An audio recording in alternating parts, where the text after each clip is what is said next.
अच्छा, मरियम नवाज के हवाले से कोई बात करेंगे? किसी का नाम लें, किसका नाम ले रहे हैं आप? नाम लें, वो औरत के नाम पे गाली है बहुत बड़ी, उसके बारे में हम बात नहीं कर सकते। शहबाज शरीफ के हवाले से, वो तो मुल्क का प्राइम मिनिस्टर है। हाँ, भीख मांगने वाला, ये पहला प्राइम मिनिस्टर है 75 साल में जो मजबूरियाँ ही जाहिर करता रहता है। आप अगर किसी बड़ी सीट पे हो, जस्ट लाइक आप जैसे अपने चैनल की तरफ से मेरा इंटरव्यू करने आए हैं, अगर आप उसके ऑनर हो, अगर आपको कोई मुश्किल पेश आए तो क्या आप भीख मांगना शुरू कर देंगे? और वो 22 करोड़ आवाम के लिए एक फ़कीर वज़ीर आज़म है, उसे हम वज़ीर आज़म नहीं समझते, वो सिर्फ एक जस्ट लाइक पुतला है। अच्छा, जावेद लतीफ़ ने आज ही कहा है कि पिछले 8 माह में जो हमें लेकर आने वाला है उनको भी कटहरे में आना चाहिए और उसके अंदर 3 इदारे मुलव्वस हैं। क्या कहेंगी आप? देखिए, इन लोगों की बातों को ना आप लोग छोटी सी बात का एक बड़ा इशू बना लेते हैं। बात ये है कि जो आज बोल रहे हैं ये 8 महीने में सोए हुए थे। कटहरे में हर एक को आना चाहिए।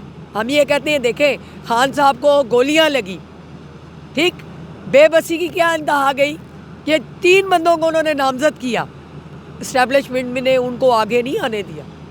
तो हम इसलिए कहेंगे कि जब हम इतने बेबस हैं तो हमने करना क्या?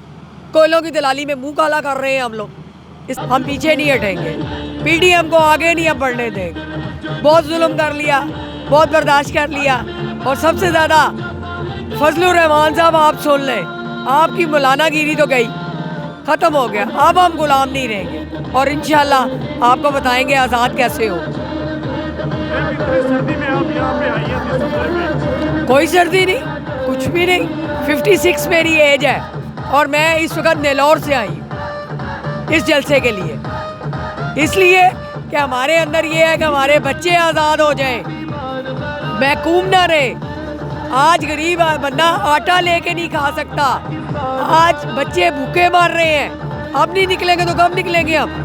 बहुत शुक्रिया। पिछले 8 माह से सड़कों पे हैं आप। जी जी, नहीं, 8 माह से हम सड़कों में, हमारी बेबसी क्या है, क्या है?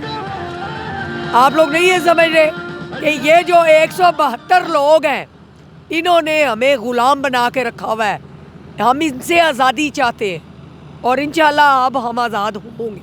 अच्छा मैम, जिस वक्त बाजवा सीट पे थे उस वक्त इमरान खान कोई बात नहीं करते थे, लेकिन अब बाजवा जैसे उतर गया, अब इमरान खान बड़े बड़े एक बात हमेशा याद रखिएगा कि पढ़े लिखे लोगों में और अनपढ़ लोगों में बहुत फ़र्क होता है, एक चीज़।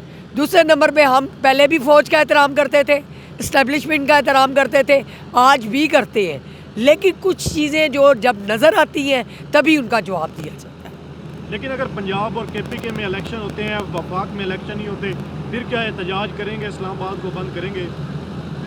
इस्लामाबाद तो खान साहब एक हुक्म दें, ये इतना छोटा सा इस्लामाबाद है, ये तो वैसे ही पैरों के नीचे आके कुचला जाएगा, ख़वातीन ही नहीं है इनके लिए। अगर इस्लामाबाद की ख़वातीन खाली निकल आए ना तो मैं आपको दावे के साथ कहती हूँ कि ये पैरों के नीचे कुचल देंगे हम इस PDM को।